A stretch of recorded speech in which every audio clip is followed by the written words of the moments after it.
Yeah. Joey, my guy. There's a lot of good talent coming out, man.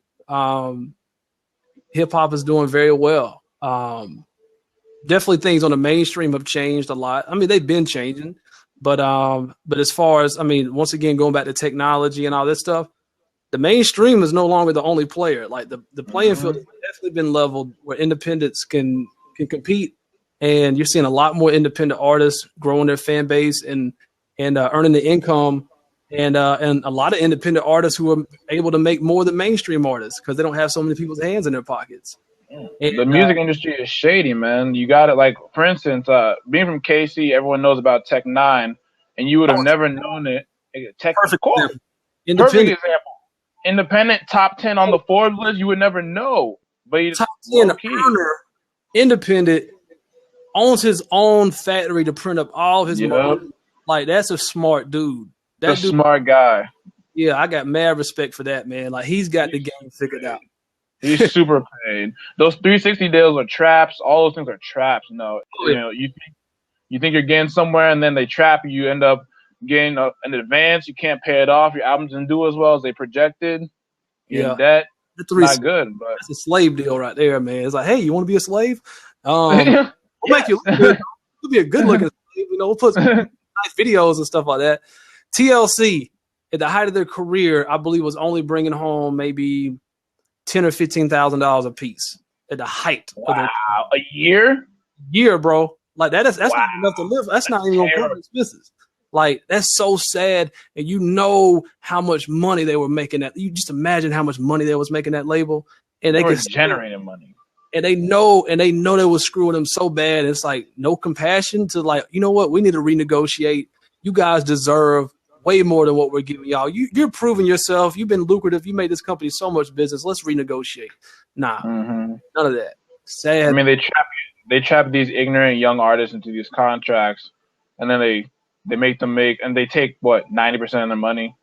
Yeah. So you I mean, like you mentioned with the 360 deal, you know, is anybody out there that's not familiar with that? It's like a 360 deal pretty much owns you. Anything you do with your name attached to it, they're getting the lump sum of the percentage. If you go out and let's say you get featured in the movie, well, they're going to say, well, that's our name. You're our artist. We made you. So therefore we're entitled to that. You want to go be in a book. You want to come out. You want to, one of your songs featured in a video game, whatever you want to do, they getting it, man.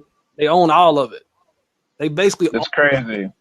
It's crazy. They own your art. I couldn't imagine someone telling me, oh, 90% of the thing that you developed, that's mine. Sorry.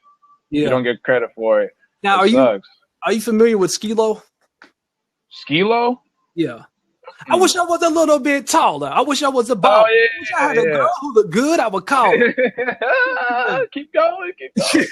No, I'm good. What's up? Yeah. Okay, he's a good example of this. But a young brother coming out of high school, produced his whole album, wrote his whole album, got signed, blew up. That song and album both got Grammy nominations, and I think either, I can't remember if it was his album that won the Grammy or that single. Won music video of the year on quite a few different channels like MTV and BET and stuff like that. Crazy, traction. And he realized that the label was getting like the majority of all of his royalties and publishing. And once he figured that out, I'm talking about at the peak, I mean, this stuff was crazy popping off.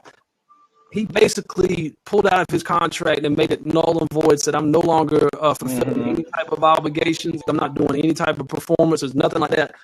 I'm taking y'all to court. Took him to court, bro. Sued him and won. For how much? I don't know. I don't know where the settlement goes. It's probably a lot. But he sued him. I'm sure he recouped a lot of that money. Now he's still making a lot of money off of what he did back in like 19. The royalties, bro. That's the way to make money, is to get a tune. Like, there's some people that they're like, ours are 30 years, songs that came out 30 years ago, just because it's using commercials, movies, royalty check. That's where the money is at. Album sales, that's one thing. Leasing, I mean, hey, leasing things out, the rules. He got a placement in 2013 in the Toyota commercial on the Super Bowl. And they were doing like this I Wish campaign where it's like people riding around and saying, man, I wish I could hear my dog speak English, or I wish I could hear what my infant child is saying. And then at the end of it, they would play, I wish I was a little bit taller. He got that deal himself, and that caused, I think, his album sales to go up like 600 or 700%. I mean, dude, there's a lot of lessons to learn from Skee-Lo on that, and my hats go off to him, man. From even back then, like being that young, somebody must have pulled him to the side and was like maybe looking out for him, or I don't know how, because most people would just sell themselves out quickly and wouldn't even know anything about business. But yeah, I respect artists a lot because they have to navigate the waters so the sharks in the music industry don't hijack their dream just to make a profit. So, I mean, it's really hard for artists to express themselves, especially when the labels. There'd be times where you make a song and the label say, "Oh, that doesn't fit your image. Sorry, right. You can't put that on the album." Right. Yeah. So they're just censoring you. Absolutely. Like an artist is basically just a product for a company. When you go into the grocery store and you see Oreos on the shelf, or you see Chips Ahoy's, those are basically artists on a label. They know what kind of product they're trying to produce, and it's not so much about who you are; it's about what they want to create. And once you sign up, you're an employee for a company. You work, and you got to answer to the boss. You got a boss. You got his manager. You got everything.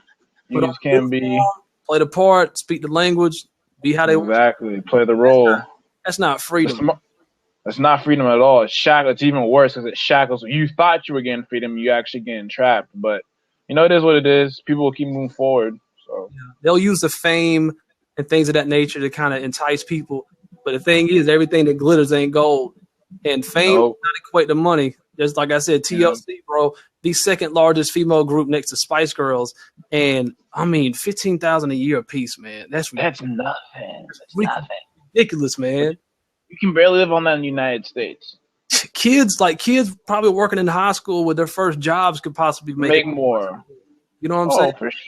For sure. I mean, I guess the fame is what they sell, as you said. But for instance, I was listening to The Breakfast Club, and Danny Kane was on there. Diddy's old. First of all, Diddy's artists almost never are successful. I mean, look at them all. They're either dead or they're broke. Yeah, it's terrible. Or in jail. I don't understand how it happens. Diddy's a snake, but that's a different issue. But yeah, they're talking about how they're in debt the whole time they were making their number one pop album. Yeah, like how does that happen? But you're out here getting nominated for awards and traveling and touring, but yeah, it sucks. Yep. Let everybody out there take note. Like as far as when it comes to industry, man, hey, they're not trying to be your friends in most cases. They're looking out for themselves. And if someone's interested in you, it means you have something. You're bringing something serious to the table, and you need to know that and know what you're bringing to the table. And then that's when you negotiate. That's when you get your way or you leave. They're not doing you no favor by signing you. Yeah, bro. Hopefully you can navigate that and go get to the level you want to, and make sure no snakes get you, bro. And Gerald just said most artists only make money on the tour at first, but what he was talking about was a 360 deal, though. That means that guess what? They getting that. They're getting that tour money. They getting that merch money. They getting all of it. So basically in the 360 deal, you got to tour to get your money back, or you're gonna be broke. You're gonna be in debt. You got to tour. You got to know your value. So, yep. And on closing, I'm gonna share this too with people. It's what's called the 1,000 true fan theory, because people's in here dropping numbers and stuff like that. Like how many? I think Upfix Music said there's more to it. How many people can put on their concerts? 500,000 to 1 million. Okay, let me just break this down real quick. If you only had 1,000 true fans that bought everything you come out with, you can come out with your own toilet paper with your name brand on it, and they're buying it. You got only 1,000 true fans. If you come out with $100 worth of product per year, then that's $100,000 to 1,000 fans. That's the reality of what an independent artist can do with only 1,000 fans. Mm-hmm. Bringing up Tech Nine has way more fans than that. As an independent, you can do things on a major level if you're smart and you know how to build things from the ground up and work with what you have. Oh, it's a lot of work, but it's worth it at the end. Yeah. A lot of work.